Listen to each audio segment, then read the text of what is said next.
Dans les registres d'une plantation de Louisiane, une ligne unique, tracée à l'encre noire en 1856, suffit à glacer le sang. 4 hommes transférés. Usage domestique exclusif. Discrétion absolue exigée. Ce qui suivit cette transaction ne fut jamais consigné officiellement, mais les domestiques parlaient. Et ce qu'ils racontaient à voix basse, dans l'obscurité des cuisines, était bien pire que tout ce que les archives pouvaient contenir. Avant de plonger dans cette histoire qui a hanté une génération entière, abonnez-vous à cette chaîne et dites-nous en commentaire de quelle ville vous nous écoutez. Nous aimons savoir que nos récits voyagent jusqu'à vous, où que vous soyez. Et maintenant, laissez-moi vous raconter ce qui s'est vraiment passé à Bellerive. Le printemps de 1856 s'annonçait particulièrement lourd dans la paroisse de Saint-Martin, en Louisiane. Les champs de canne à sucre s'étendaient à perte de vue, ondulant sous le vent tiède qui remontait du bayou. C'était une région où la richesse se mesurait en arpents cultivés et en âmes possédées, où les grandes familles créoles maintenaient un empire fragile, construit sur la sueur et le sang. Parmi ces domaines, Bellerive se distinguait par son élégance austère.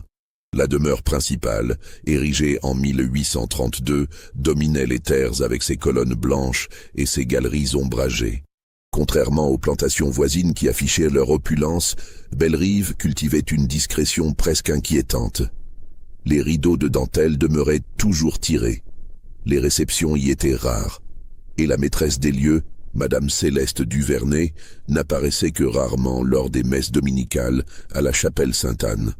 Céleste Duvernay avait épousé Henri Duvernay en 1838, alors qu'elle avait à peine 17 ans. Lui en comptait 42.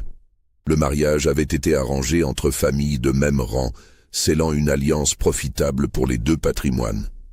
Henri possédait la terre. Le père de Céleste apportait les connexions commerciales avec la Nouvelle-Orléans. Personne n'avait demandé son avis à la jeune femme au regard sombre et aux mains toujours gantées, même sous la chaleur accablante de l'été louisianais. Les premières années de leur union s'écoulèrent dans un silence pesant. Henri dirigeait la plantation avec une efficacité méthodique, supervisant personnellement chaque aspect de la production sucrière. Céleste, elle, habitait les pièces du premier étage, brodant à la fenêtre, jouant du pianoforte dans le salon, respectant les apparences d'une épouse parfaite. Mais quelque chose manquait, quelque chose que toutes les familles créoles considéraient comme l'aboutissement naturel du mariage, la preuve de la bénédiction divine sur l'union, un héritier. Année après année, le ventre de Céleste demeurait plat. Les autres dames de la paroisse commençaient à chuchoter lors des réunions de charité. Les regards glissaient vers elle avec un mélange de pitié et de jugement à peine dissimulé.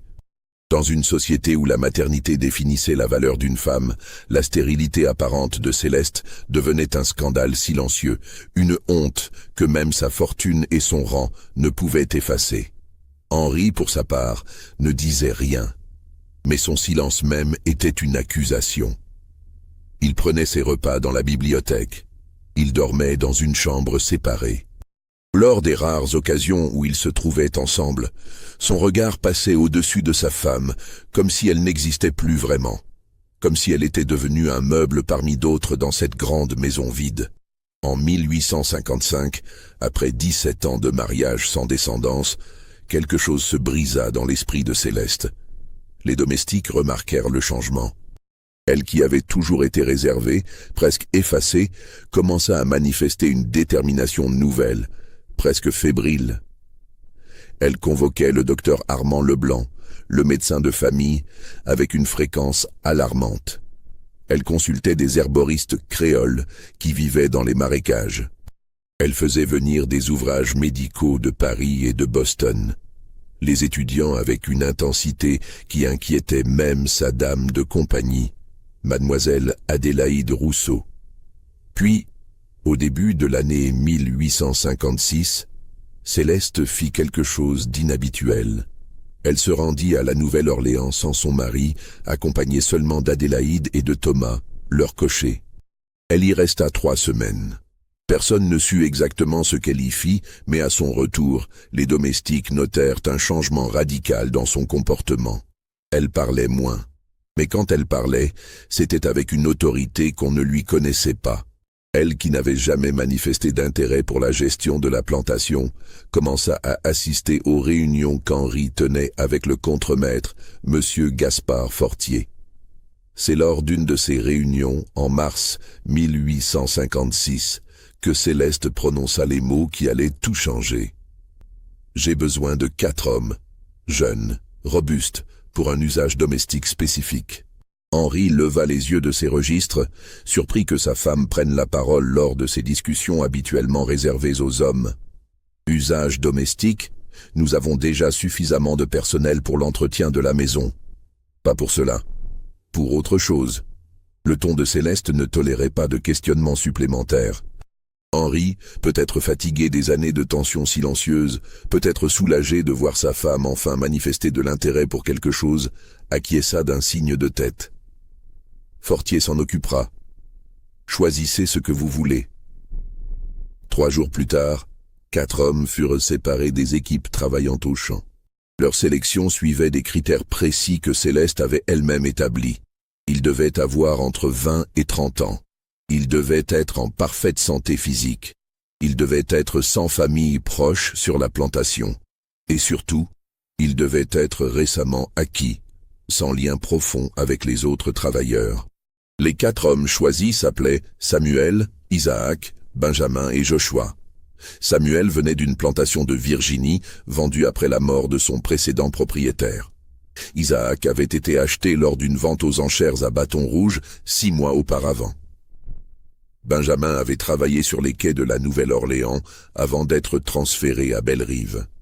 Joshua était le plus jeune, à peine 20 ans, acquis directement d'une plantation voisine tombée en faillite.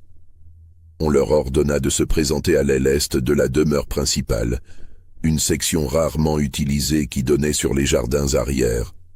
Là, dans une suite de pièces qui avaient autrefois servi de quartier pour les invités, Céleste les attendait. Elle portait une robe de soie à couleur prune, ses cheveux noirs tirés en arrière, avec une sévérité qui accentuait les angles de son visage. À ses côtés se tenait une femme qu'aucun des 4 hommes n'avait vue auparavant. Une créole d'un certain âge, au regard perçant, vêtue avec une élégance qui suggérait qu'elle n'était pas une domestique ordinaire. « Voici Madame Héloïse Durand », annonça Céleste sans préambule. « Elle sera responsable de votre formation. Vous lui obéirez en tout. Vous ne parlerez de ce qui se passe ici à personne. Pas aux autres domestiques, pas aux travailleurs des champs. À personne, comprenez-vous » Les 4 hommes hochèrent la tête, mal à l'aise, sous le regard scrutateur des 2 femmes. « Bien. Madame Durand va vous expliquer vos devoirs. » Céleste quitta la pièce, ses talons claquant sur le parquet ciré. Héloïse Durand attendit que le bruit des pas s'éloigne avant de se tourner vers les hommes avec un sourire qui n'atteignait pas ses yeux.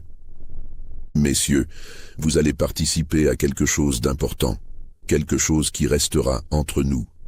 Madame Duvernay a un désir, et nous allons l'aider à le réaliser. » Durant les semaines qui suivirent, une routine étrange s'installa dans l'aile est de Belle-Rive. Les 4 hommes ne retournaient plus jamais au champ. Ils ne prenaient plus leur repas avec les autres travailleurs. Ils vivaient dans les pièces de l'aile est, sortant rarement, et toujours sous la supervision d'Héloïse Durand, ou, plus rarement, de Céleste elle-même. Ce qui se passait exactement dans cette aile fermée devint l'objet de spéculations fébriles parmi les domestiques. Betsy, qui travaillait aux cuisines, jurait avoir vu Madame Durand transporter des plateaux chargés de viande rôtie, de fruits frais et de vin vers l'aile est. « Il mange mieux que Monsieur Duvernay lui-même », murmurait-elle à ses collègues. Moses, le jardinier, rapportait avoir aperçu les 4 hommes prendre le soleil dans le jardin clos derrière l'aile est, vêtus de chemises propres et de pantalons neufs, ressemblant davantage à des invités qu'à des travailleurs. Mais ce qui troublait le plus les domestiques, c'étaient les sons qui émanaient parfois de l'aile est durant la nuit. Pas des cris de douleur, comme on aurait pu s'y attendre dans une plantation où les châtiments corporels étaient monnaie courante. Non, des voix basses, des murmures, Et parfois, tard dans la nuit, le son distinctif du pianoforte de Céleste, jouant des mélodies mélancoliques qui semblaient ne jamais finir.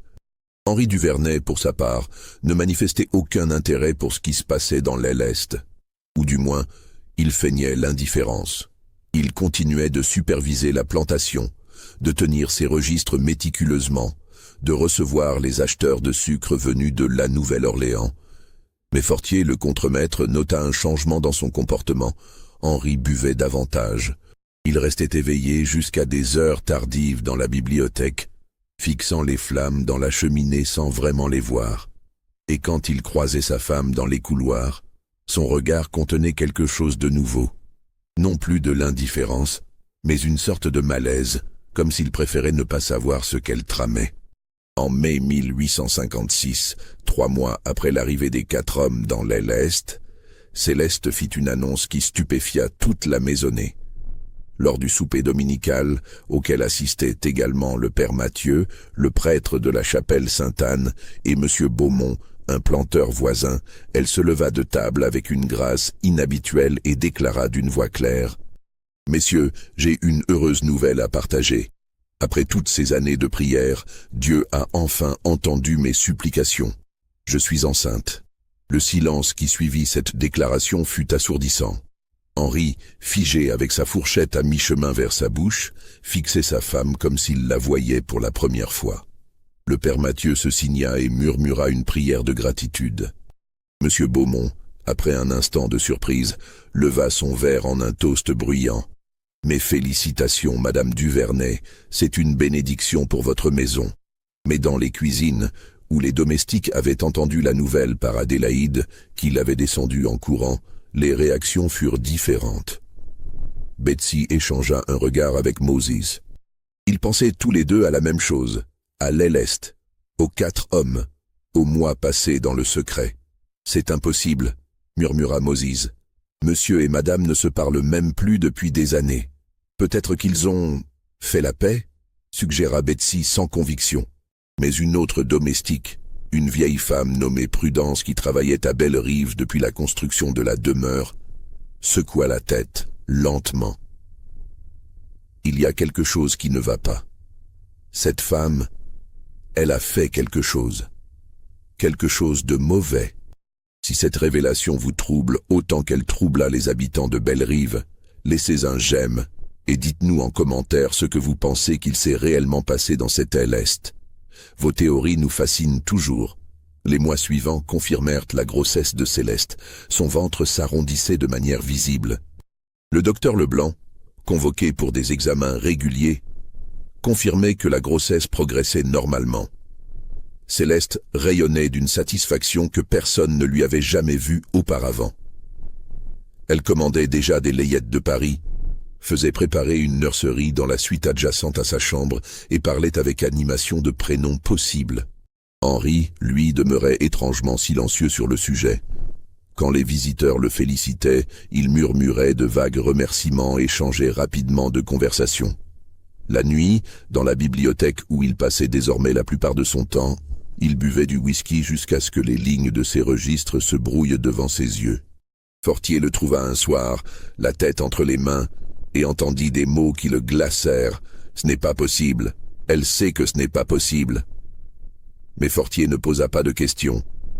Dans une plantation, certaines vérités étaient mieux laissées dans l'ombre. Pendant ce temps, dans l'aile est, les 4 hommes continuaient leur existence mystérieuse. Mais quelque chose avait changé dans leur traitement. Alors qu'ils avaient été bien nourris et relativement bien traités durant les premiers mois, une dégradation progressive s'amorçait maintenant. Leur portion diminuait. On ne leur fournissait plus de vêtements neufs. Héloïse Durand, qui les avait supervisés avec une certaine bienveillance calculée, les traitait désormais avec une froideur croissante. Et Céleste ne venait plus les voir du tout. Samuel fut le premier à comprendre. Un soir, alors qu'ils étaient réunis dans leur quartier commun, il dit à voix basse aux 3 autres « Elle a obtenu ce qu'elle voulait. Maintenant, nous sommes un problème. » « De quoi tu parles ?» demanda Joshua, le plus jeune, encore naïf malgré tout ce qu'il avait vécu. Isaac répondit à la place de Samuel, sa voix chargée d'amertume. Réfléchis. Pourquoi une dame blanche nous traiterait-elle comme elle l'a fait? Pourquoi nous garder ici, loin de tous, nous nourrir mieux que des invités? Benjamin hocha lentement la tête. Et maintenant qu'elle porte un enfant, le silence tomba sur le groupe comme un linceul. Ils comprenaient tous l'implication. Ils comprenaient leur rôle dans cette histoire. Et ils comprenaient surtout le danger mortel dans lequel ils se trouvaient désormais. « Nous devons partir », dit Samuel. « S'échapper, avant qu'il ne soit trop tard. » Mais s'échapper d'une plantation en Louisiane en 1856 était presque impossible. Les patrouilles parcouraient les routes. Les chiens pisteurs étaient dressés pour traquer les fugitifs. Et la loi elle-même était du côté des propriétaires, autorisant la violence la plus extrême contre ceux qui tentaient de s'enfuir. Pourtant, l'instinct de survie est puissant. Les 4 hommes commencèrent à planifier. Ils observaient les allées et venues des gardiens. Ils notaient les moments où l'aile était moins surveillée. Ils économisaient de la nourriture, volaient de petits couteaux à la cuisine, se préparaient pour une fuite désespérée qui semblait leur seule chance de survie. Mais quelqu'un les observait. Héloïse Durand, malgré son âge, était loin d'être stupide. Elle remarqua les changements subtils dans le comportement des 4 hommes, les regards qu'ils échangeaient, la nourriture dissimulée sous les matelas, la manière dont ils testaient discrètement les fenêtres et les portes. Elle en informa immédiatement Céleste. Ce qui se passa ensuite ne fut jamais complètement élucidé, mais les événements peuvent être reconstitués à partir de divers témoignages fragmentaires. Par une nuit de septembre, alors que la grossesse de Céleste approchait de son 7e mois, des cris retentirent dans l'aile est. Les domestiques qui dormaient dans les dépendances se réveillèrent en sursaut. Des bruits de lutte. Des ordres criés avec autorité. Et puis, des coups de feu. 2 détonations sèches qui déchirèrent le silence de la nuit louisianaise. Au matin, Fortier convoqua tous les travailleurs de la plantation devant la demeure principale. Son visage était grave. À ses côtés se tenaient plusieurs hommes armés, des chasseurs de primes venus des paroisses voisines. 4 hommes ont tenté de s'échapper cette nuit, annonça-t-il d'une voix forte. 2 ont été abattus lors de leur fuite. Les 2 autres ont réussi à atteindre le bayou. Des patrouilles sont déjà à leur recherche. Que cela serve d'avertissement à quiconque envisagerait de commettre un tel crime. Les domestiques écoutaient en silence, mais plusieurs d'entre eux échangèrent des regards chargés de questions. Samuel et Isaac étaient-ils ceux qui avaient été tués? Ou étaient-ce Benjamin et Joshua? Et pourquoi cette tentative d'évasion précisément maintenant? Les corps des 2 hommes tués furent enterrés dans le cimetière des esclaves, au-delà des champs de canne, sans cérémonie et sans même de croix pour marquer leur tombe. Leurs noms ne furent jamais officiellement enregistrés. Dans les archives de Belle-Rive, on nota simplement 2 pertes, fuite et élimination nécessaires. Quant aux 2 autres, ils ne furent jamais retrouvés. Officiellement, ils s'étaient noyés dans le bayou, leur corps emporté par le courant. Mais certains domestiques racontaient une autre histoire. Ils juraient avoir vu Fortier et ses hommes revenir de la recherche avec des expressions troublées, avoir entendu des conversations chuchotées tard dans la nuit. Prudence, la vieille domestique, affirmait avec certitude que les 4 hommes étaient tous morts. Cette femme ne pouvait pas se permettre de les laisser en vie, disait-elle à qui voulait l'entendre. Ils en savaient trop. En novembre 1856, Céleste Duvernay donna naissance à un garçon. L'accouchement fut long et difficile, durant près de 20 heures. Le docteur Leblanc et 2 sages-femmes créoles assistèrent la parturiente. Henri, selon la tradition, attendit dans la bibliothèque, buvant méthodiquement pendant que les cris de sa femme résonnaient dans toute la demeure. Quand le docteur Leblanc descendit enfin, l'aube pointait. Son visage était fatigué mais satisfait. « Félicitations, monsieur Duvernay, vous avez un fils, un garçon robuste et en parfaite santé. » Henri hocha la tête sans dire un mot. Il monta à l'étage, entra dans la chambre où Céleste reposait, épuisée, le nourrisson emmailloté dans ses bras. Elle leva les yeux vers son mari avec une expression triomphante. « Voilà ton héritier, Henri. » Il s'approcha du lit, regarda l'enfant. C'était un beau bébé, aux traits réguliers, à la peau d'une pâleur créole typique. Henri tendit la main, toucha délicatement le front du nouveau-né. Puis, sans un mot, il quitta la chambre. Cette nuit-là, seul dans la bibliothèque, Henri Duvernay prit une décision. Il sortit un pistolet de son bureau, le chargea soigneusement et le plaça contre sa tempe. Ses mains tremblaient. Son doigt effleura la gâchette. Mais au dernier moment, quelque chose l'arrêta. Peut-être la lâcheté, peut-être un reste de foi religieuse qui lui interdisait le suicide, ou peut-être simplement la conscience qu'un tel acte confirmerait tous les doutes, toutes les suspicions. Il rangea l'arme et se versa un autre verre de whisky. L'enfant fut baptisé Édouard Henri Duvernay lors d'une cérémonie à la chapelle Sainte-Anne. Toute la bonne société de la paroisse était présente. Les femmes admiraient le bébé, le trouvaient magnifique. Les hommes félicitaient Henri avec des tapes dans le dos et des plaisanteries salaces sur la virilité retrouvée. Le père Mathieu bénit l'enfant avec solennité, parlant de miracles et de grâce divine. Seuls les domestiques de Bellerive savaient, ou croyaient savoir. Dans les cuisines, dans les champs, dans les dépendances, les histoires se racontaient à voix basse. On parlait de l'Éleste, des 4 hommes qui avaient disparu, de la nuit où 2 d'entre eux avaient été tués. On établissait des connexions, on tirait des conclusions que personne n'osait formuler ouvertement. Moses, le jardinier, fut fouetté pour avoir été entendu murmurant quelque chose à propos de l'enfant qui n'était pas celui de monsieur. Betsy perdit sa place aux cuisines et fut envoyée au champ après qu'on l'eût surprise en train de raconter l'histoire des 4 hommes à une nouvelle domestique. Le message était clair, silence absolu, oubli forcé. Mais les mémoires sont tenaces, et la vérité, même enterrée, a une manière de remonter à la surface. Les années passèrent, Édouard grandit, devenant un enfant puis un jeune garçon. Il ressemblait beaucoup à sa mère. Les mêmes cheveux noirs, les mêmes yeux sombres, une certaine intensité dans le regard. Henri le traitait avec une politesse distante, s'acquittant de ses devoirs de père sans manifester de réelle affection. Céleste, elle, adorait son fils avec une passion qui frisait l'obsession.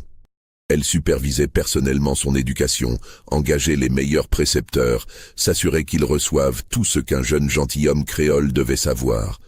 Mais une ombre planait sur Bellerive. Henri dépérissait. Son alcoolisme empirait chaque année.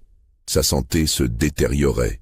En 1862, alors que la guerre de sécession faisait rage et que la Louisiane était occupée par les forces de l'Union, Henri Duvernay mourut dans son sommeil. Il avait 56 ans. Le docteur Leblanc attribua la mort à une défaillance cardiaque, conséquence d'années d'abus d'alcool et de négligence de sa santé. Céleste ne pleura pas aux funérailles. Elle portait le deuil avec dignité, mais ceux qui la connaissaient remarquèrent l'absence de tristesse véritable dans ses yeux. Édouard, alors âgé de 6 ans, se tenait à ses côtés, observant la descente du cercueil de son père, dans le caveau familial, avec la solennité incompréhensible d'un enfant qui ne comprend pas vraiment la mort. Avec Henri disparu, Céleste prit le contrôle complet de Bellerive. C'était inhabituel à l'époque, une femme gérant seule une plantation. Mais la guerre avait bouleversé beaucoup de conventions sociales. Fortier continua de superviser les opérations quotidiennes, mais c'était Céleste qui prenait les décisions finales. Elle le faisait avec une compétence surprenante, démontrant une compréhension des affaires que personne ne lui soupçonnait. Puis vint 1863, et avec cette année, tout changea en Louisiane. La proclamation d'émancipation d'Abraham Lincoln libéra officiellement tous les esclaves des États confédérés. Bellerive, occupée par les forces de l'Union, dut se plier à cette nouvelle réalité. Les travailleurs qui avaient été des esclaves devinrent théoriquement libres, bien que la réalité économique les maintenait souvent dans un système qui ressemblait beaucoup à leurs conditions précédentes. Ce fut durant cette période de chaos et de transformation que Prudence, la vieille domestique, décida de parler. Elle avait alors près de 70 ans et sentait la mort approcher. Peut-être voulait-elle soulager sa conscience. Peut-être pensait-elle que le changement d'époque permettait enfin de dire certaines vérités. Elle convoqua Moses et quelques autres anciens domestiques dans sa cabane. Là, à la lumière d'une lampe à huile, Elle raconta tout ce qu'elle savait sur les événements de 1856. J'ai entendu Madame Duvernay et cette Madame Durand parler une nuit. J'étais dans le couloir et elle ne savait pas que j'étais là. Madame Durand disait « Les 4 sont parfaits, ils feront l'affaire ». Et Madame Céleste répondait « Il faut que cela fonctionne. C'est ma dernière chance d'avoir un enfant ». Elle marqua une pause, fixant les visages attentifs autour d'elle. Puis, après la naissance du petit, j'ai entendu Madame dire à Madame Durand « Les 4 doivent disparaître, aucune trace. Henri ne doit jamais savoir avec certitude. » Et Madame Durand répondait « C'est déjà arrangé, Fortier s'en occupera. » Un silence pesant tomba dans la cabane. Moses finit par demander « Que veux-tu dire exactement, Prudence? Que les 4 hommes, que le petit Édouard ?»« Je dis ce que je sais, » répondit Prudence fermement. Cette femme voulait un enfant à tout prix. Elle ne pouvait pas en avoir avec son mari. Alors, elle a trouvé un autre moyen. Et quand elle a obtenu ce qu'elle voulait, elle a éliminé les preuves. L'histoire se répandit rapidement parmi les anciens esclaves de Bellerive. Certains refusaient d'y croire, trouvant cela trop monstrueux même pour une époque aussi cruelle. D'autres hochaient la tête, ayant toujours soupçonné quelque chose de ce genre. Mais tous comprenaient le danger de parler ouvertement. Céleste Duvernay était toujours une femme puissante, avec des connexions parmi les autorités militaires de l'Union et les nouvelles structures politiques de la reconstruction. Néanmoins, les rumeurs avaient une manière de filtrer. Des bribes de l'histoire atteignirent les plantations voisines. On commença à regarder le jeune Édouard avec une curiosité nouvelle, scrutant ses traits, cherchant des ressemblances avec Henri Duvernay. Certains murmuraient qu'il ressemblait trop à sa mère, pas assez à son père. D'autres prétendaient voir quelque chose dans la forme de son nez, la courbe de ses lèvres, qui ne correspondait pas tout à fait au phénotype créole typique. En 1868, Prudence mourut. Avant de s'éteindre, elle appela Moses à son chevet et lui confia quelque chose que personne d'autre ne savait. Il y a une lettre. Je l'ai écrite il y a des années, après la mort de Monsieur Duvernay. J'y ai consigné tout ce que je sais, tout ce que j'ai vu et entendu. Je l'ai caché dans un endroit sûr. Si quelque chose m'arrive, si Madame Céleste essaie de me faire taire définitivement, cette lettre doit être remise aux autorités. Où est-elle ? Demanda Moses inquiet. Dans le caveau familial des Duvernay. Je suis allé là-bas une nuit, il y a longtemps. J'ai glissé la lettre dans une fissure du mur, derrière le cercueil de Monsieur Henri. Personne ne penserait jamais à chercher là. Moses hésita. Pourquoi me dis-tu ça? Pourquoi ne pas simplement la donner aux autorités maintenant? Prudence sourit tristement. Parce que je n'ai pas de preuves. Seulement des histoires. Des choses entendues. Les autorités ne m'écouteraient pas. Mais toi, si quelque chose se passe, si la vérité a besoin de sortir, tu sauras où chercher. Elle mourut cette nuit-là. Moses garda le secret, ne sachant pas vraiment quoi en faire. Les années continuèrent de s'écouler. Édouard devint un jeune homme, beau et intelligent, mais portant en lui une certaine mélancolie que personne ne pouvait expliquer. Il étudiait à la Nouvelle-Orléans, revenait à Bellerive pour les vacances, traitait les anciens esclaves avec une courtoisie rare pour son époque et sa classe sociale. Céleste vieillissait avec grâce. Maintenant son contrôle ferme sur la plantation malgré les difficultés économiques de l'après-guerre. Elle ne parlait jamais du passé, ne mentionnait jamais les 4 hommes, vivait comme si ces événements n'avaient jamais existé. Mais en 1874, quelque chose se produisit qui ralluma toutes les questions anciennes. Un homme se présenta à Bellerive. Il se faisait appeler Josiah Freeman et prétendait être un historien de passage en Louisiane, collectant des témoignages sur la période de l'esclavage et de la guerre. Il demanda à parler aux anciens esclaves, leur offrant quelques pièces en échange de leurs histoires. Moses le rencontra et, après quelques hésitations, accepta de lui parler.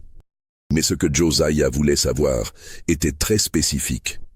Il posait des questions sur l'année 1856, sur 4 hommes qui avaient été amenés dans l'aile et de la demeure principale, sur leur disparition mystérieuse. « Comment savez-vous cela ?»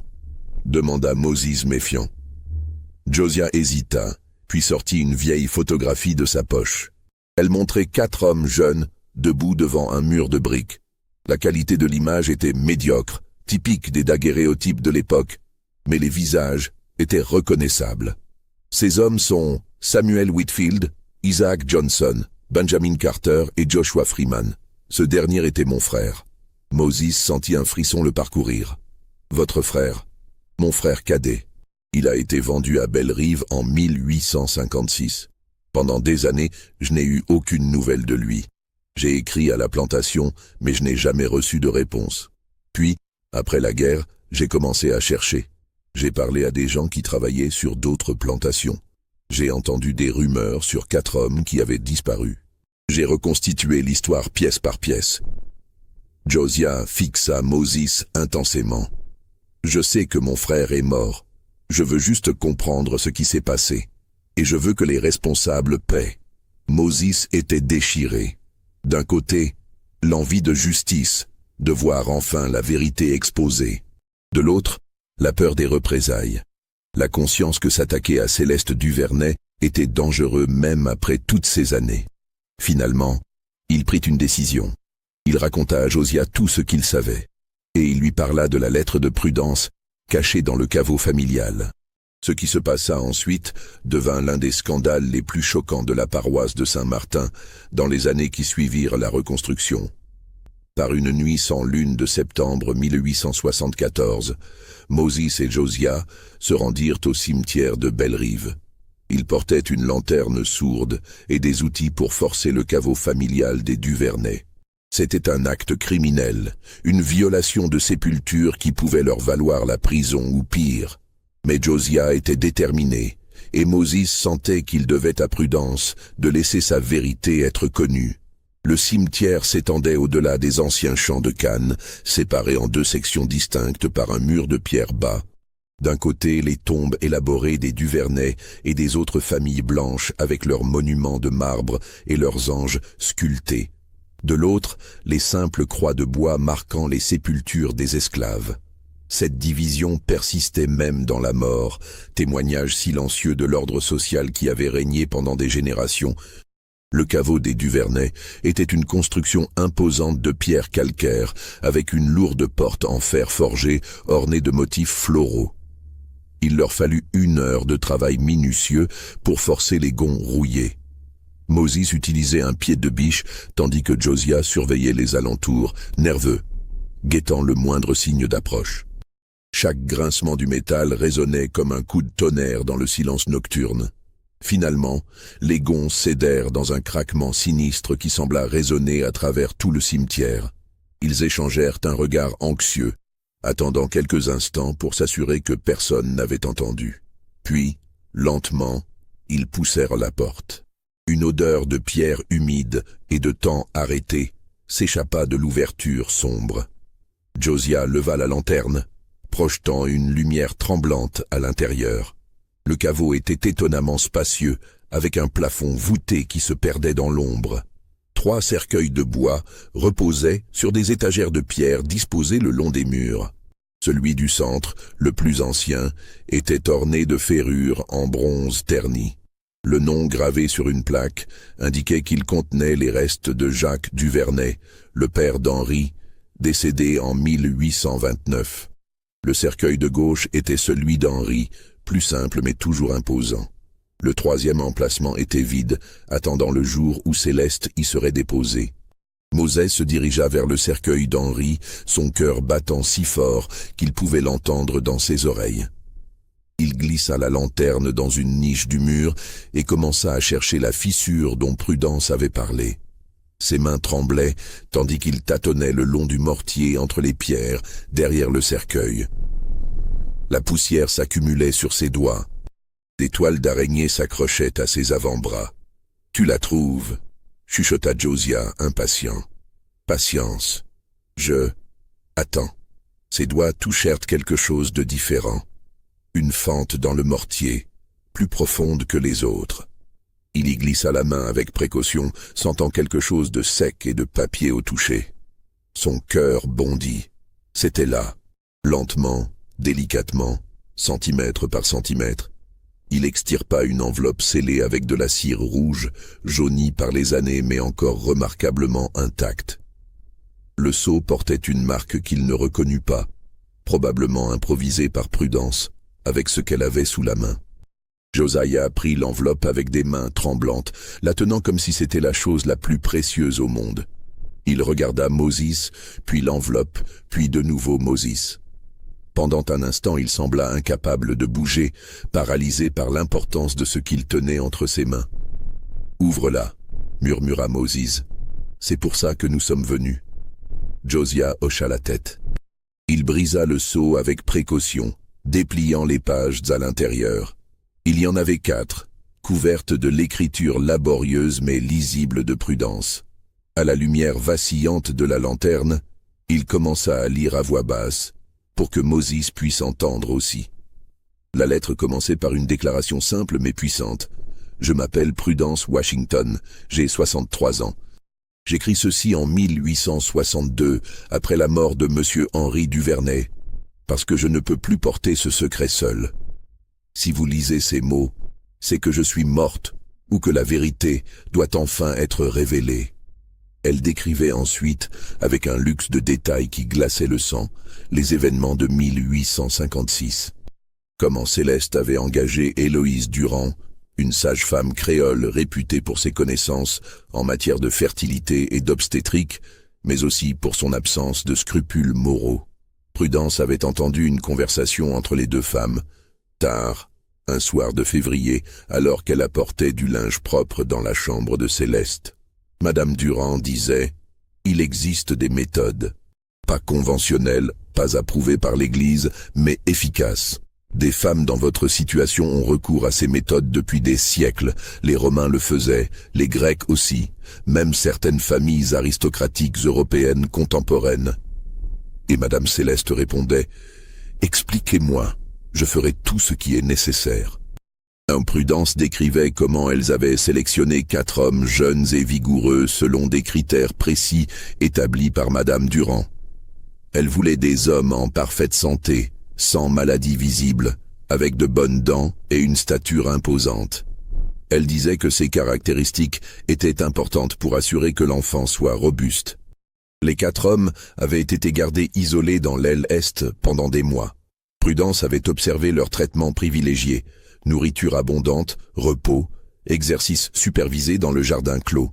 Madame Durand disait qu'il fallait les maintenir en excellentes conditions. Elle préparait des toniques spéciaux, des infusions qu'elle leur faisait boire.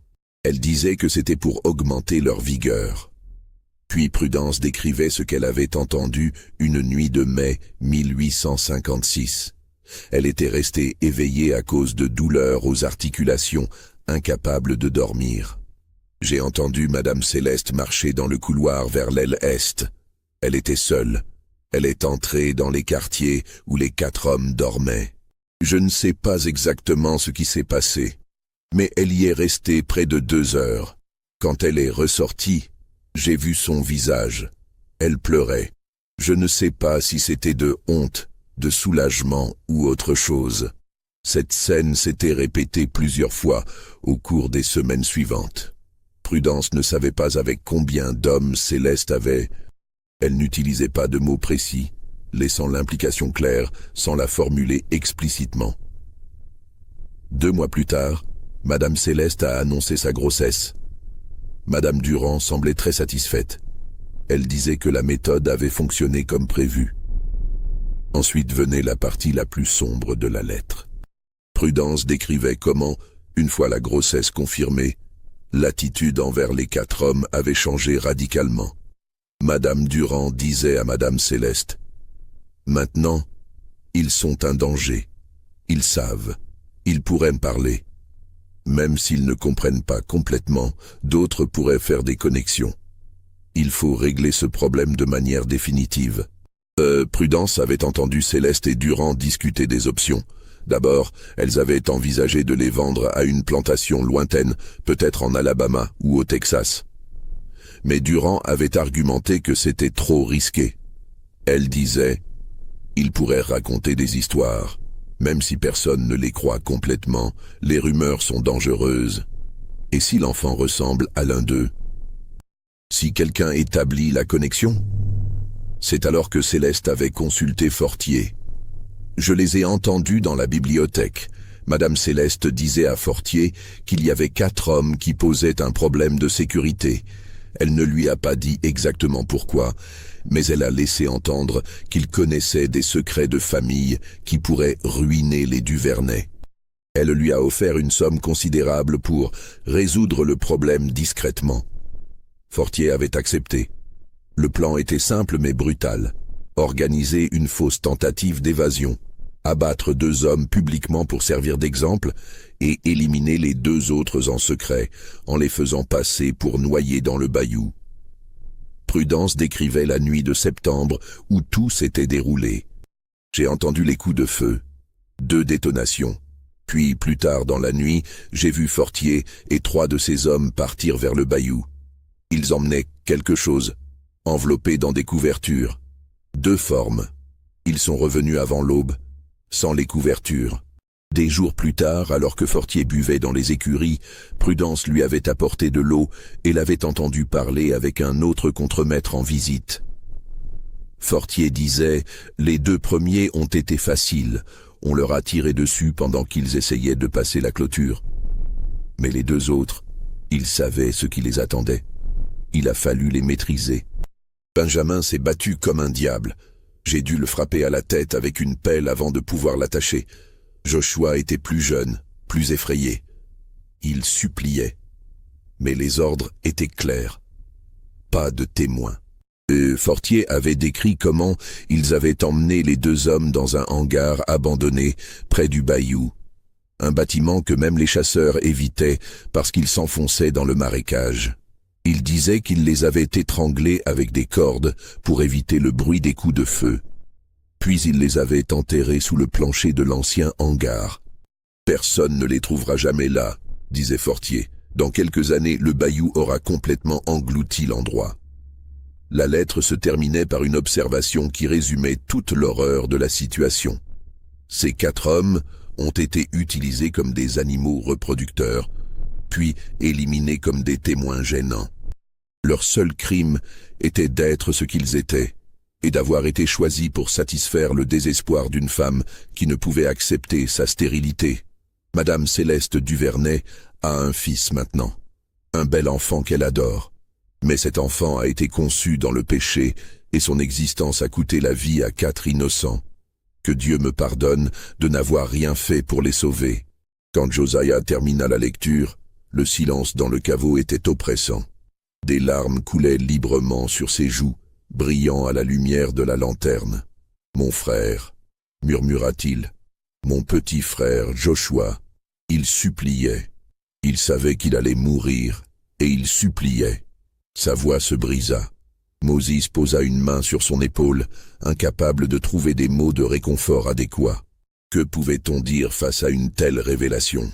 Finalement, Josiah essuya ses yeux avec sa manche. Quand il parla de nouveau, sa voix était changée.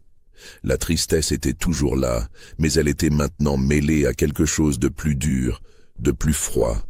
Cette lettre va être portée aux autorités, demain, et je vais m'assurer que tout le monde en Louisiane connaisse cette histoire. Josiah tint parole. Le lendemain matin, il se présenta au bureau du shérif de la paroisse avec la lettre de Prudence. Le shérif, un homme nommé Thomas Beauregard, était un vétéran de la guerre qui avait peu de sympathie pour les anciens propriétaires d'esclaves.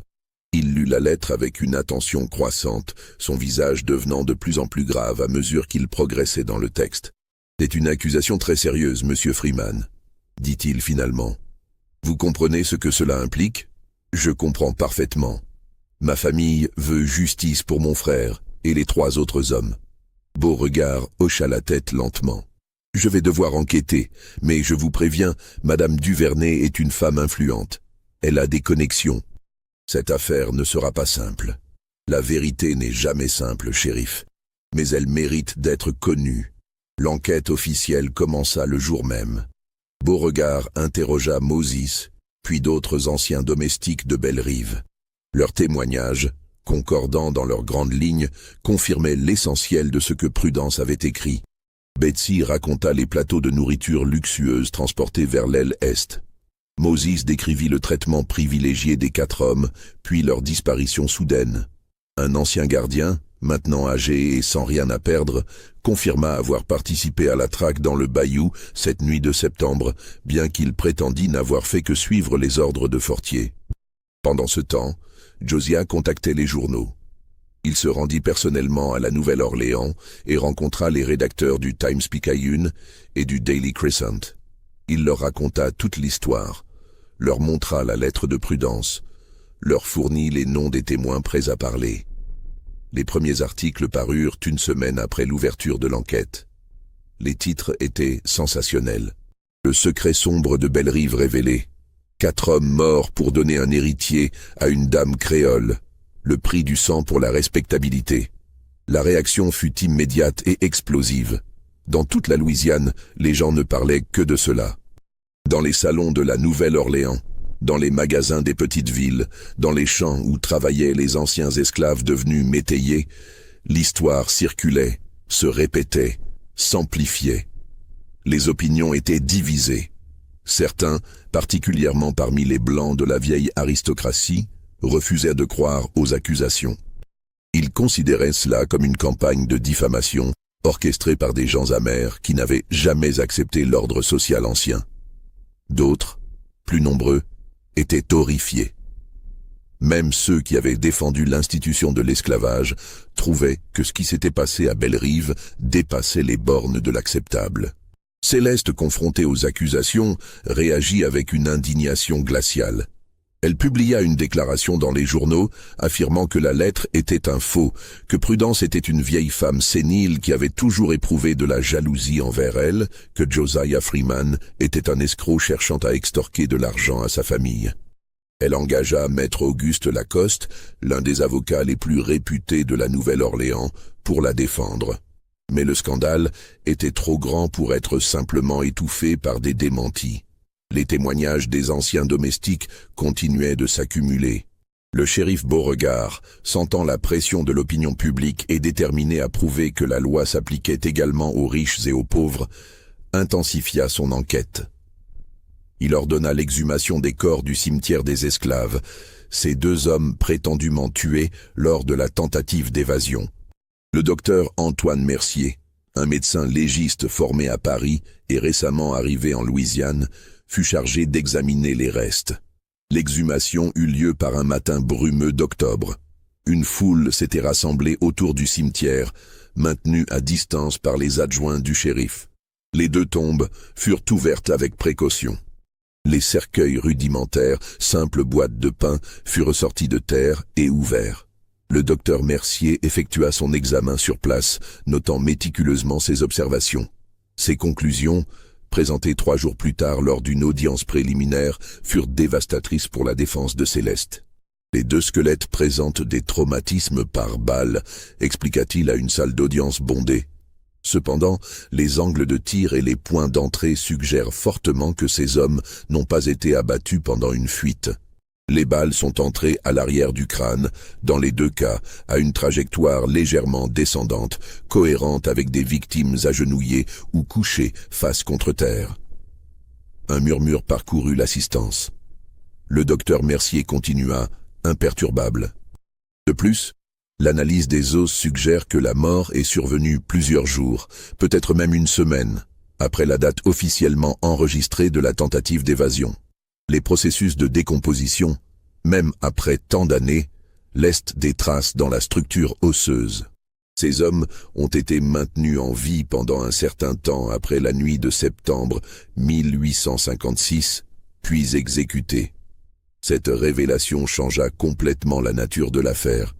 Il ne s'agissait plus simplement d'une répression brutale d'une tentative d'évasion, mais d'exécutions préméditées, planifiées à froid. Le shérif Beauregard ordonna alors la recherche du hangar près du bayou, mentionné dans la lettre de Prudence. Il organisa une équipe de recherche composée de ses adjoints, de plusieurs anciens résidents de Bellerive qui connaissaient bien la région, et de Moses lui-même, qui se souvenait vaguement d'un vieux hangar abandonné dans cette zone. Les recherches durèrent 4 jours. Le bayou était un labyrinthe de cours d'eau, de marécages et de végétation dense. Ils explorèrent systématiquement la zone, pataugeant dans l'eau stagnante, écartant les lianes et les roseaux, cherchant les traces d'une structure humaine au milieu de la nature sauvage qui avait repris ses droits. C'est Moses qui finit par le trouver. Il reconnut certains cyprès distinctifs qui lui rappelaient ses excursions de jeunesse dans la région. Le hangar était à moitié effondré, envahi par la mousse espagnole et les plantes grimpantes. Le plancher de bois avait pourri, s'effondrant par endroits dans le sol marécageux en dessous. C'était un lieu désolé, hanté, où même les animaux semblaient hésiter à s'aventurer. « C'est là », dit Moses, sa voix à peine audible. « C'est forcément là. » Ils commencèrent à creuser, utilisant des pelles et des pioches pour sonder le sol autour et en dessous du hangar. Le travail était pénible, rendu encore plus difficile par l'eau qui s'infiltrait constamment dans les trous qu'ils creusaient. Au deuxième jour de fouille, ils trouvèrent le premier squelette.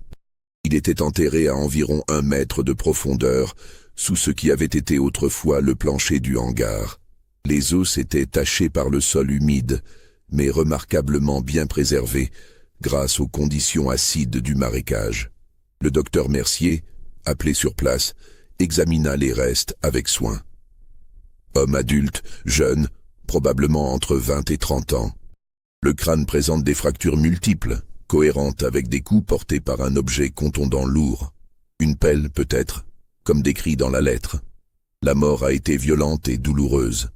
4 heures plus tard, ils trouvèrent le second squelette, enterré à quelques mètres du premier. Celui-ci présentait des dommages différents.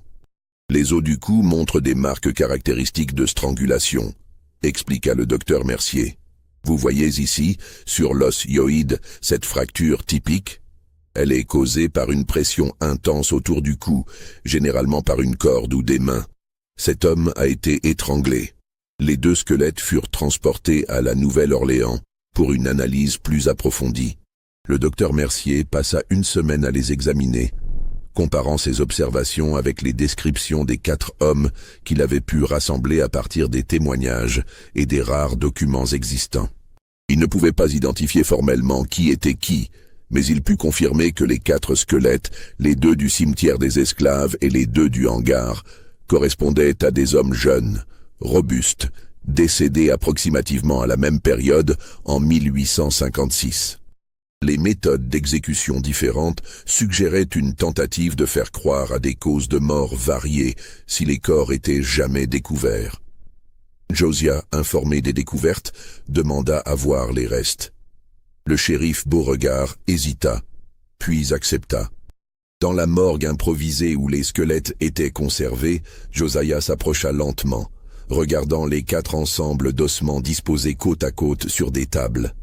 « Lequel est Joshua ?» demanda-t-il d'une voix brisée. Le docteur Mercier toussa doucement. « Nous ne pouvons pas être absolument certains, mais... Votre frère avait une cicatrice distinctive à la jambe gauche, n'est-ce pas? Vous l'avez mentionné dans votre témoignage. Oui, il est tombé d'un arbre quand il avait 12 ans. La blessure s'est mal soignée. Il gardait une cicatrice profonde sur le tibia. » Le docteur Mercier se dirigea vers l'un des squelettes provenant du hangar.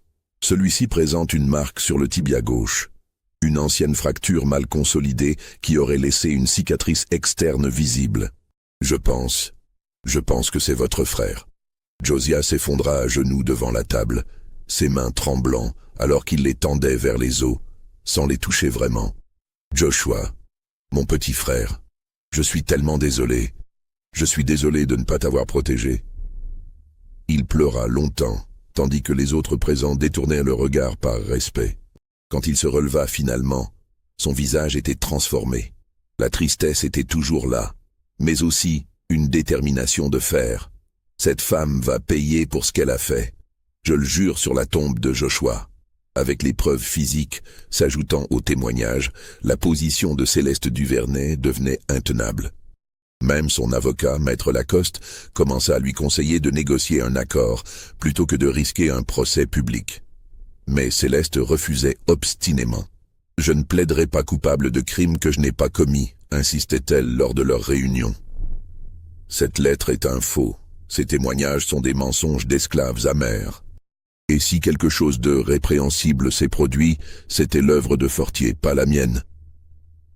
Mais la pression montait de tous les côtés.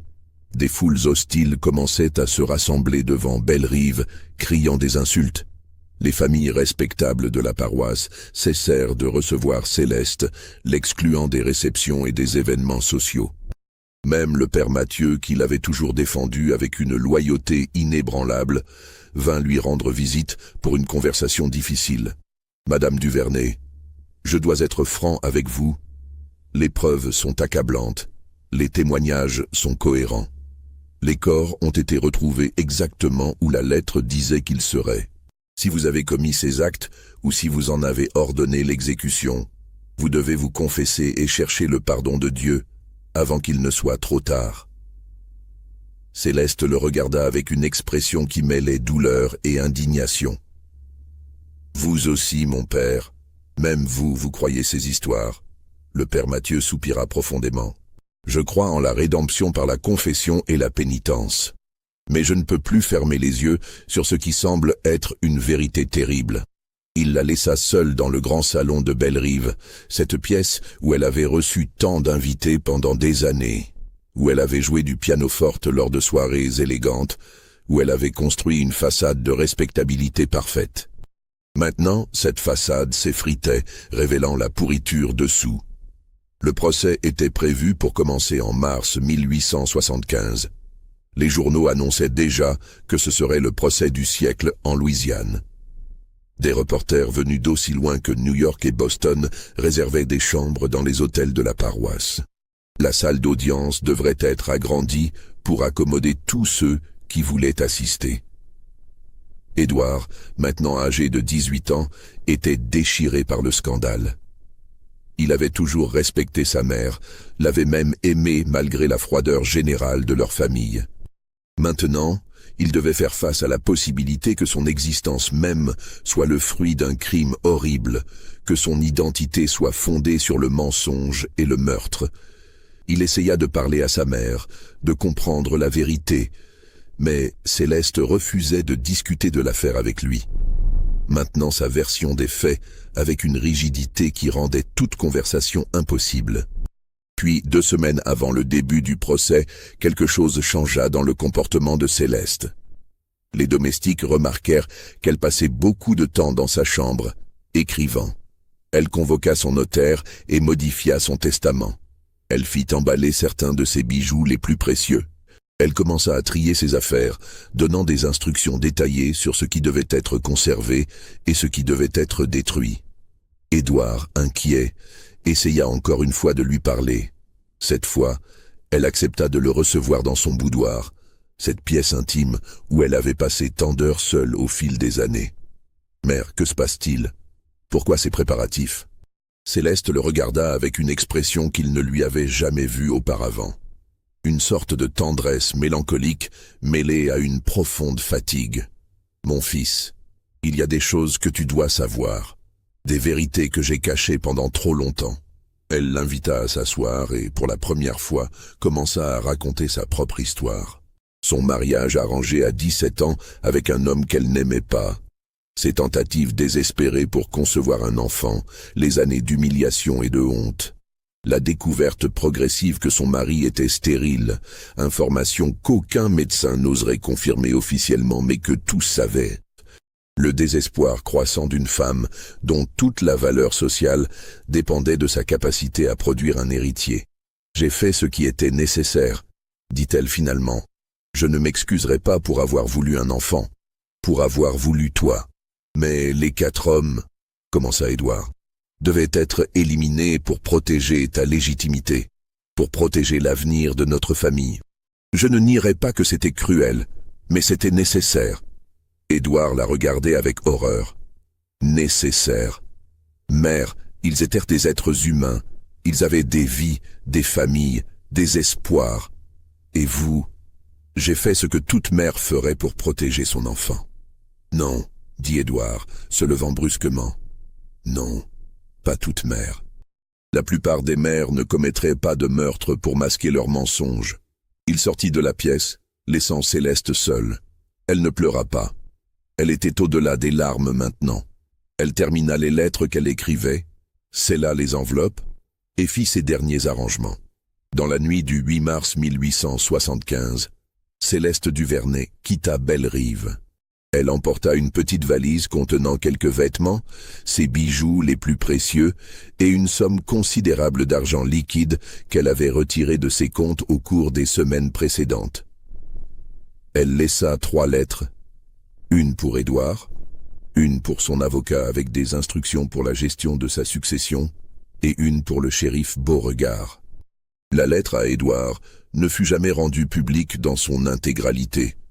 Édouard la lut, la conserva toute sa vie, mais ne partagea que quelques passages avec ses proches amis.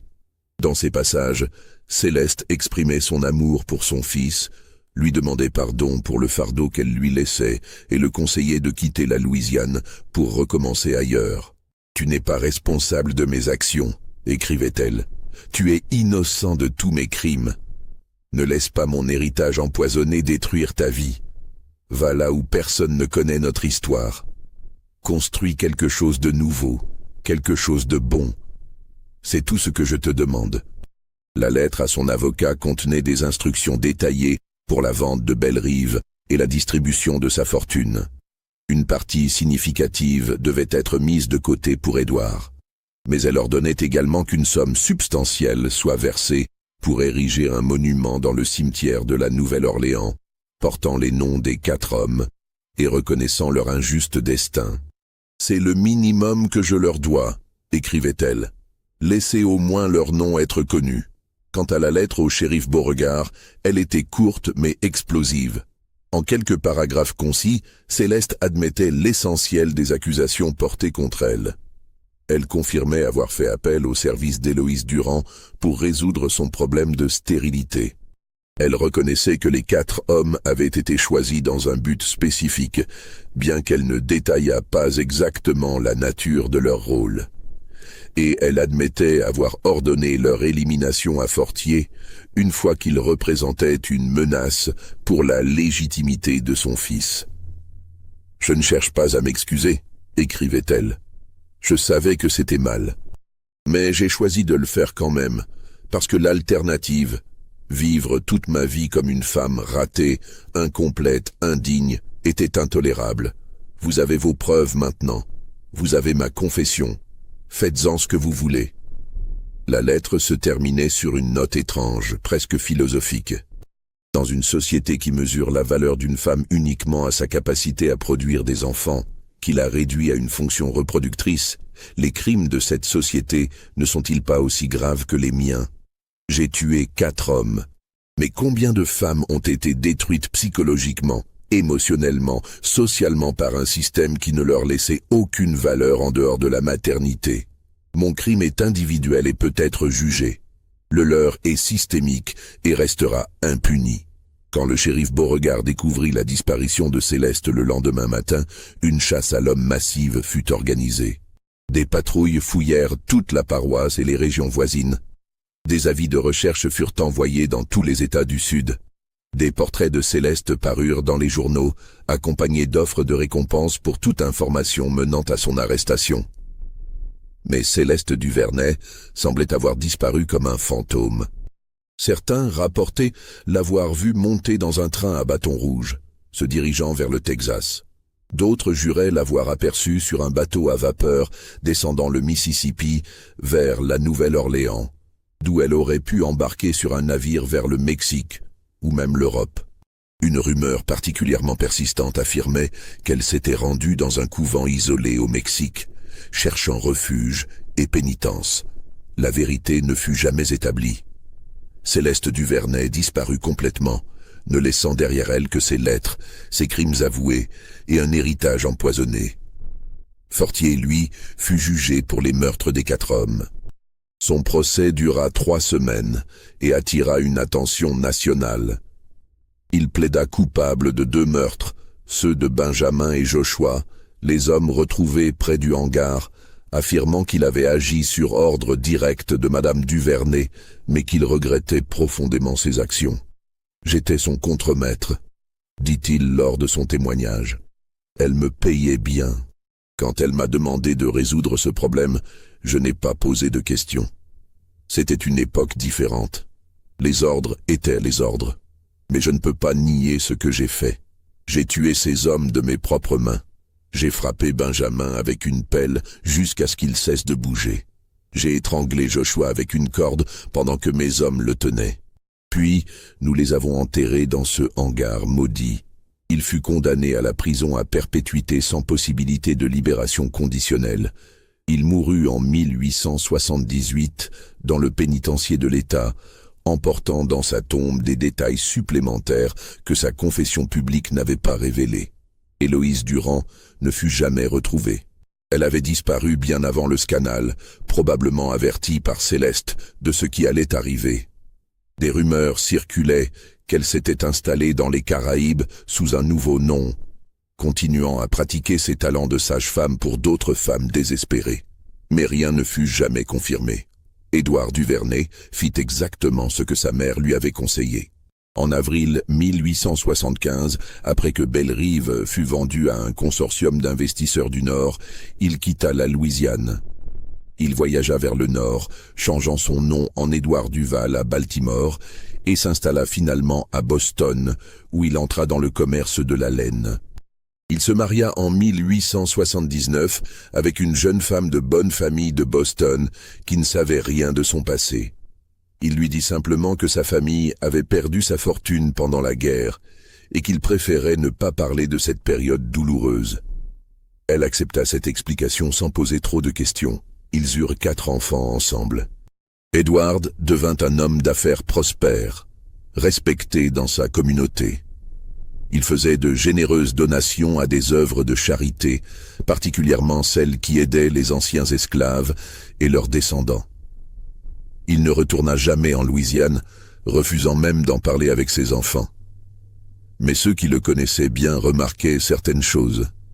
Il souffrait d'insomnie chronique. Il évitait les miroirs, semblant mal à l'aise avec son propre reflet. Et certaines nuits, son épouse l'entendait murmurer dans son sommeil des noms qu'elle ne reconnaissait pas: Samuel, Isaac, Benjamin, Joshua. Il mourut en 1912, à l'âge de 56 ans, d'une crise cardiaque. Dans son testament, il laissa des instructions étranges. Une partie de sa fortune devait être utilisée pour établir une fondation d'aide aux descendants d'esclaves cherchant à obtenir une éducation, et il demandait qu'à sa mort, une lettre scellée soit ouverte et son contenu rendu public. Cette lettre, écrite peu avant sa mort, racontait toute l'histoire de Bellerive pour la génération suivante. Il voulait que ses descendants sachent d'où ils venaient, quels crimes avaient été commis pour assurer leur existence. Ne cachez pas la vérité, écrivait-il. Aussi horrible soit-elle, elle mérite d'être connue. Et peut-être qu'en la connaissant, en l'acceptant, vous pourrez faire mieux que ce que nos ancêtres ont fait. Quant à Josiah Freeman, il obtint une forme de justice pour son frère.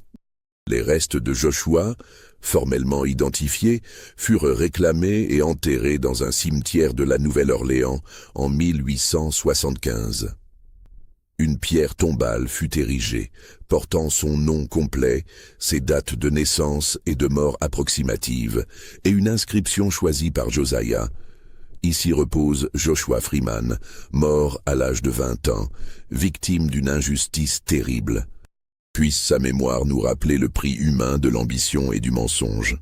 Josiah consacra le reste de sa vie à documenter les histoires des anciens esclaves, voyageant à travers le Sud pour collecter des témoignages, préserver des mémoires. Il publia en 1883 un livre intitulé « Voix de l'esclavage », qui incluait l'histoire complète de Bellerive et des 4 hommes.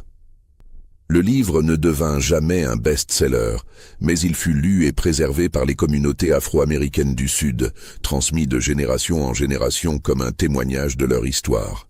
Josiah mourut en 1891, à l'âge de 63 ans. Il fut enterré à côté de son frère Joshua, leurs pierres tombales côte à côte, témoignage silencieux d'un lien fraternel que même la mort et l'injustice n'avaient pu briser complètement. Bellerive elle-même eut un destin étrange. Après sa vente, la propriété fut divisée et revendue plusieurs fois. La demeure principale, vide et abandonnée pendant plusieurs années, devint le sujet de nombreuses histoires locales. Les gens affirmaient voir des lumières dans les fenêtres de l'aile et la nuit. Des bruits inexplicables étaient rapportés. Bien sûr, ces histoires n'étaient que le produit d'imagination excitée par le scandale, mais elles persistèrent. En 1883, la demeure brûla complètement. Le feu commença au milieu de la nuit, dans des circonstances qui ne furent jamais complètement élucidées. Certains disaient qu'un vagabond avait allumé un feu pour se réchauffer et avait perdu le contrôle des flammes. D'autres murmuraient que des descendants d'anciens esclaves de Bellerive l'avaient incendié intentionnellement, cherchant à effacer définitivement la mémoire du lieu. Une vieille femme nommée Sarah, qui avait travaillé à Bellerive dans sa jeunesse, déclara simplement « Certains endroits portent trop de douleur, il vaut mieux les laisser partir. » Aujourd'hui, seules quelques fondations en pierre, envahies par la végétation, marquent l'emplacement où se dressait autrefois la grande maison blanche de Bellerive. Le cimetière existe toujours, maintenu par une association locale d'histoire. Les 4 tombes des hommes, les 2 du cimetière des esclaves et les 2 ramenés du hangar du Bayou sont maintenant clairement marqués avec des croix en bois que la communauté remplace chaque année. Une fois par an, le 22 septembre, date approximative de leur mort, un petit groupe se rassemble près de ces tombes pour une cérémonie de souvenir. Des descendants de Josiah Freeman sont souvent présents. Parfois, des membres de la famille Duval, les descendants d'Édouard, font aussi le voyage depuis le nord, cherchant à honorer la mémoire de ceux dont le sacrifice involontaire a rendu leur existence possible. Les archives du procès avorté contre Céleste Duvernay, conservées dans les bâtiments judiciaires de la paroisse de Saint-Martin, furent partiellement détruites lors d'une inondation en 1927. Mais ce qui reste, témoignages, rapports médicaux, la lettre originale de Prudence elle-même, est maintenant préservée avec soin, reconnue comme un document historique important témoignant des complexités morales et des horreurs de l'époque de l'esclavage. Des historiens continuent d'étudier l'affaire Bellerive, publiant des articles académiques débattant de ses implications. Certains la voient comme un exemple extrême de la déshumanisation inhérente au système esclavagiste. D'autres l'analysent à travers le prisme des études de genre, examinant comment les pressions sociales sur les femmes pouvaient mener à des actes désespérés et criminels. Quelques-uns tentent une lecture plus nuancée, reconnaissant la multiplicité des victimes, les 4 hommes tués bien sûr, mais aussi Céleste elle-même, piégée dans un système qui ne lui laissait aucune issue honorable, et Édouard, condamné à porter le poids d'une origine qu'il n'avait pas choisie. L'histoire de Bellerive est maintenant enseignée dans certaines universités du Sud comme un cas d'étude de la complexité morale de l'histoire américaine. Elle résiste aux simplifications faciles, forçant ceux qui l'étudient à grappler avec des questions inconfortables sur la culpabilité, la responsabilité et les limites de la compréhension morale. Car en fin de compte, que faisons-nous d'une histoire comme celle-ci ? Comment jugeons-nous des actions commises dans un contexte social si radicalement différent d'une autre ? Céleste Duvernay était-elle un monstre ou une victime elle-même victime ? Les 4 hommes étaient-ils simplement des victimes innocentes ou leur histoire est-elle plus complexe que cela ? Et Édouard, portant en lui le sang de l'un de ces hommes, mais élevé comme l'héritier de leur meurtrier, quelle était sa véritable identité ? Ces questions n'ont pas de réponse simple, et c'est précisément pourquoi l'histoire de Bellerive continue de fasciner et de troubler, plus d'1 siècle après les événements. Elle nous rappelle que l'histoire n'est pas une simple succession de faits, mais une tapisserie complexe de choix humains, de conséquences imprévues et de vérités inconfortables que nous préférerions parfois ne pas affronter. Les visiteurs qui connaissent l'histoire et qui se rendent aujourd'hui sur les lieux où se trouvait autrefois Bellerive rapportent souvent une sensation étrange, un malaise diffus, comme si le lieu lui-même se souvenait de ce qui s'y était passé. Les bayous alentours semblent particulièrement silencieux. Même les oiseaux hésitent à y chanter. Les pêcheurs locaux évitent la zone près du vieux hangar effondré, bien qu'ils ne puissent pas toujours expliquer exactement pourquoi. Mais peut-être n'est-ce que l'imagination. Le pouvoir des histoires sombres a coloré notre perception de la réalité. Ou peut-être y a-t-il vraiment quelque chose dans ces lieux où de grandes injustices ont été commises.